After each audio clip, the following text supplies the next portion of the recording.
So ఇప్పటికీ ఎన్నికల ముందర నరేంద్ర మోదీ తెలంగాణలో 10 లోక్సభ సీట్లను దక్కించుకుంటామని చెప్పని ఆయన శపథం చేశారు. సో అలానే 35% పైగా ఓట్ షేర్ దక్కించుకుంటామని చెప్పని బీజేపీ నేతలు ఛాలెంజ్ విసిరారు. మొత్తం మీద 10 నుంచి 8 సీట్లు దక్కించుకున్నప్పటికీ కూడా బీజేపీ నేతల్లో కొంత సంతోషం అయితే కొనసాగుతుంది. మరోవైపు 35% పైగా అంటే గత ఎన్నికల్లో 16% ఓట్ షేర్ దక్కించుకున్నటువంటి బీజేపీ ఈ ఎన్నికల్లో 35% పైగా ఓట్ షేర్ దక్కించుకోవడం అనేటువంటిది రానున్నటువంటి రోజుల్లో తెలంగాణలో బీజేపీ అధికారానికి చేరువలో ఉందనేటువంటి సంకేతాలను ఇచ్చినట్టుగా బీజేపీ నేతలంతా కూడా చెప్తున్నారు. సో మొత్తం మీద ఈ ఎన్నికల్లో సో హైదరాబాద్ లో కనుక చూస్తే అంటే ఇప్పటి వరకు బీజేపీ ఉత్తర తెలంగాణకు మాత్రమే పరిమితమైనటువంటి బీజేపీ పార్టీ సో ఈసారి అసెంబ్లీ లోక్సభ ఎన్నికల్లో పూర్తిగా సికింద్రాబాద్, మల్కాజ్గిరి, చేవెళ్ల ఈ 3 లోక్సభ స్థానాలను కూడా బీజేపీ దక్కించుకుంది. అయితే ఈ 3 లోక్సభ స్థానాల్లో కూడా అసెంబ్లీ ఎన్నికల్లో ఒక్క సీటు కూడా గెలవనటువంటి బీజేపీ ఈసారి సో అన్ని అసెంబ్లీ సెగ్మెంట్లో కూడా బీజేపీ పూర్తి స్థాయిలో ఆధిక్యతను ప్రదర్శించింది. సో మొత్తం మీద హైదరాబాద్ కు సంబంధించినటువంటి ఎమ్మెల్యేలు మొన్నటి వరకు కాంగ్రెస్ లో చేరతారా, బీజేపీలో చేరతారా అనేటువంటి చర్చ అయితే ప్రధానంగా జరిగింది. ప్రస్తుతం హైదరాబాద్ లో ముఖ్యంగా హైదరాబాద్ లో 4 లోక్సభ సెగ్మెంట్లలో బీజేపీ పూర్తిగా ఆధిపత్యాన్ని ప్రదర్శించినటువంటి నేపథ్యంలో సో కొంతమంది బీఆర్ఎస్ పార్టీకి సంబంధించినటువంటి నేతలు ప్రధానంగా సిటీకి సంబంధించినటువంటి ఎమ్మెల్యేలు బీఆర్ఎస్ పార్టీలో చేరేందుకు ఉత్సాహం చూపిస్తున్నట్టుగా తెలుస్తుంది. దాంట్లో మల్లారెడ్డి సో మేడ్చల్ నియోజకవర్గానికి సంబంధించిన ఎమ్మెల్యే మల్లారెడ్డి కావచ్చు, మల్కాజ్గిరికి సంబంధించిన ఎమ్మెల్యే ఆయన అల్లుడు రాజశేఖర రెడ్డి కావచ్చు, ఇంకా చాలా మంది ఎమ్మెల్యేలు బీజేపీ వైపు చూస్తున్నట్టుగా తెలుస్తుంది. కాంగ్రెస్ పార్టీ ఆపరేషన్ ఆకర్షకు తెరదీయక ముందే సో బీజేపీ పార్టీ పెద్ద సంఖ్యలో బీఆర్ఎస్ పార్టీకి సంబంధించిన సిటీ ఎమ్మెల్యేలను తమ వైపు లాక్కునేటువంటి ప్రయత్నం చేస్తున్నట్టుగా తెలుస్తుంది. సో మా ప్రతినిధి నరేష్ బీజేపీ కార్యం దగ్గర ఉన్నారు. సో నరేష్, సో ఎన్నికల ఫలితాలు వెలువడ్డ తర్వాత బీజేపీ నేతలంతా కూడా ప్రధానంగా ఈటల రాజేందర్ కానీ లేదా కిషన్ రెడ్డి కానీ లేదా కొండా విశ్వేశ్వరరెడ్డి కానీ ఇంకా చాలా మంది నేతలంతా కూడా బీఆర్ఎస్ పార్టీ ఎమ్మెల్యేల మీద దృష్టి పెట్టినట్టుగా తెలుస్తోంది. ఇప్పటికే చాలా మంది నేతలతో కూడా సంప్రదింపులు జరిపినట్టుగా తెలుస్తోంది. ఏంటి అసలు బీజేపీ నేతలు సో ఏ విధంగా ముందు జాగ్రత్త పడుతున్నారు? సో ఎంతమంది బీఆర్ఎస్ పార్టీకి సంబంధించిన నేతలు బీజేపీలో చేరేందుకు ఉత్సాహం కనబరుస్తున్నారు?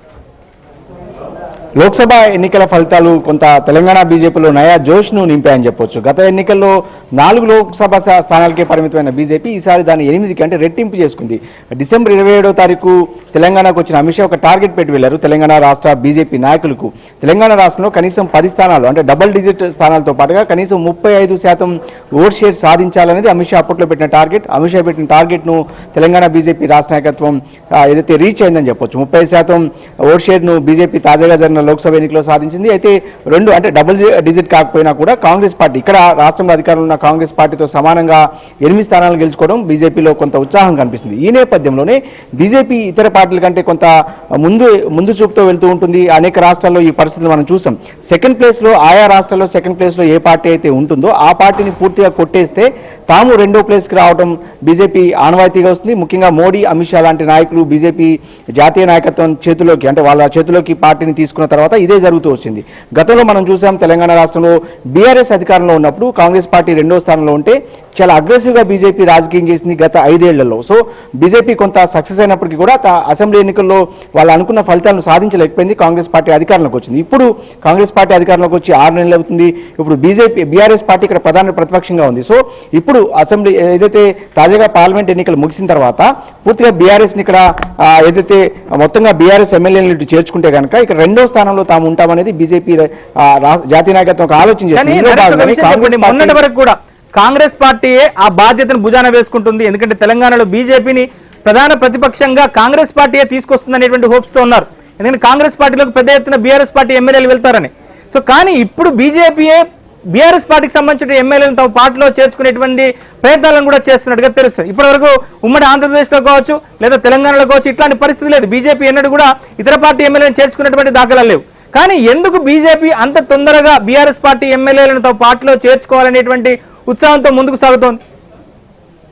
వరుసగా 3వసారి కేంద్రంలో బీజేపీ అధికారంలోకి వస్తుంది. ఈ నెల 9వ తారీఖున మోదీ 3వసారి ప్రధానిగా బాధ్యతలు చేపట్టబోతున్నారు. ఈ నేపథ్యంలోనే రానున్న అసెంబ్లీ ఎన్నికలను దృష్టిలో పెట్టుకుని బీజేపీ పావులు కదుపుతుంది. ముఖ్యంగా గ్రేటర్ ఎన్నికలు కూడా త్వరలోనే ఏడాది నుంచి ఏడాదిన్నర లోపలే గ్రేటర్ హైదరాబాద్కి సంబంధించి జీహెచ్ఎంసీ ఎన్నికలు కూడా జరగబోతున్న నేపథ్యంలో గ్రేటర్ పరిధిలో ఉన్న ఎమ్మెల్యేలు ముఖ్యంగా గ్రేటర్లోనే బీఆర్ఎస్ పార్టీ చాలా బలంగా ఉంది. సో ఈ పరిధిలో ఉన్న ఎమ్మెల్యేలు చేర్చుకోవడం ద్వారా రానున్న అసెంబ్లీ ఎన్నికలకు ఇప్పటి నుంచే ఒక ప్లాట్ఫామ్ను క్రియేట్ చేసుకోవాలనేది బీజేపీ ఆలోచనగా ఉంది. మహారాష్ట్ర కావచ్చు, కర్ణాటక కావచ్చు. నిజానికి బీజేపీ ఎప్పుడు కూడా రాజీనామాలు చేయకుండా అంటే ఇతర పార్టీ సింబల్ మీద గెలిచిన ఎమ్మెల్యేలను ఎప్పుడు కూడా చేర్చుకున్న పరిస్థితి ఉండదు. అక్కడ రాజీనామా చేసిన తర్వాత ఈ పార్టీలో చేర్చుకోవడం ఆనవాయితీగా వస్తుంది. కానీ ఇక్కడ పరిస్థితులు కొంత భిన్నంగా ఉన్నాయి. దేశవ్యాప్తంగా బీజేపీ కొంత బలహీనపడింది. తాజాగా జరిగిన పార్లమెంట్ ఎన్నికల్లో మ్యాజిక్ ఫిగర్ 272 స్థానాలకు కేవలం బీజేపీ 241 స్థానాలు మాత్రమే సాధించింది. మిత్రపక్షాల మీద ఆధారపడి ప్రభుత్వాన్ని ఏర్పాటు చేయాల్సిన పరిస్థితి. సో ఆయా రాష్ట్రాల్లో బీజేపీ బలంగా ఉండాలంటే రానున్న ఎన్నికలను దృష్టిలో పెట్టుకుని బీజేపీ ఇప్పటి నుంచే సౌత్ ఇండియా మీద, ఉదాహరణకు పార్లమెంట్ ఎన్నికల్లో సౌత్ ఇండియాలో ముఖ్యంగా కర్ణాటక కావచ్చు, తెలంగాణ కావచ్చు, అటు ఆంధ్రప్రదేశ్ కావచ్చు, ఎక్కువ స్థానాలు గెలిచింది. కాబట్టి ఈ మాత్రమైనా బీజేపీ కొంత స్థానాలు గెలవగలిగింది పార్లమెంట్ ఎన్నికల్లో. ఉత్తర భారతదేశంలో కొంత బలహీనపడుతూ వస్తుంది. ఈ నేపథ్యంలోనే దక్షిణ భారతదేశంలో ఉన్న రాష్ట్రాల మీద, అందులోనూ తెలంగాణ లాంటి రాష్ట్రంలో తమకు పాజిటివ్గా తెలంగాణ రాష్ట్రం మొదటి నుంచి ఉందనేది బీజేపీ జాతీయ నాయకత్వ యొక్క ఆలోచనగా ఉంది. ఇందులో భాగంగానే ఇక్కడ రాష్ట్రంలో కనుక కొంత బలపడితే రానున్న ఎన్నికలకు ఉపయోగపడుద్ది అనేది కూడా బీజేపీ జాతీయ నాయకత్వం చేస్తున్న ఆలోచన. సో మొత్తం మీద ఇది బీజేపీ. సో సాంప్రదాయానికి ఈసారి భిన్నంగా తెలంగాణలో ఆపరేషన్ ఆగస్టుకు బీజేపీ తెరదీసేటువంటి ప్రయత్నాలు చేస్తుంది. ఇక BRS party, so BRS party చరిత్రలో ఇంత ఘోర ఓటమి అయితే లేదు.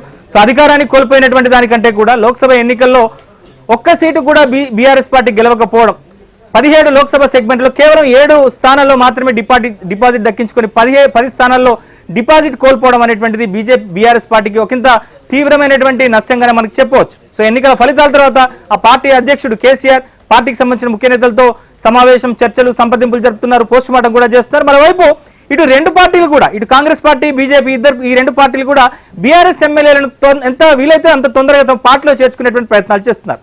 సో మొత్తం మీద బీఆర్ఎస్ పార్టీ సో ఎట్లాంటి ఆలోచనతో ఉంది, ఎట్లాంటి నష్ట నివారణ చర్యలు చేపట్టబోతుంది, ముఖ్యంగా ఈ చేరికలకు ఎట్లాంటి ఫుల్ స్టాప్ వేయబోతుంది, మా ప్రతినిధి రాజేష్ తెలంగాణ భవన్ నుంచి ఉన్నారు. సో రాజేష్, మొత్తం మీద బీఆర్ఎస్ పార్టీ సో ఎట్లాంటి ఆలోచనలో ఉంది, ఈ ఎన్నికల ఫలితాల తర్వాత ఎట్లాంటి పోస్ట్ మార్టం చేసుకుంది, సో ఆపరేషన్ ఆకర్షణ విషయంలో సో ఎట్లాంటి ప్రికాషన్స్ తీసుకోబోతోంది?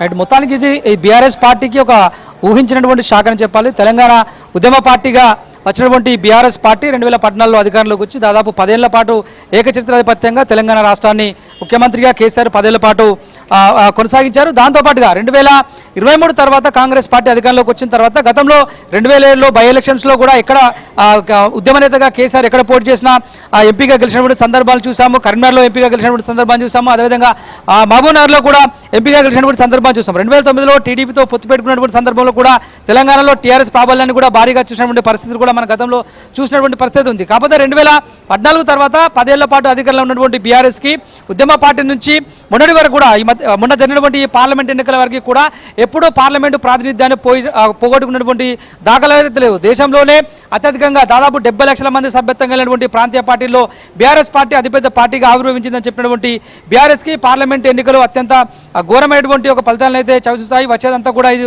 స్థానిక సంస్థల ఎన్నికలు ఉన్నాయి. వచ్చేడాది అంతా కూడా ఇప్పటికేటు ఎమ్మెల్సీ ఎన్నికలు, పార్లమెంట్ ఎన్నికల్లో పూర్తి స్థాయిలో బీఆర్ఎస్ పార్టీ దెబ్బతగిలింది.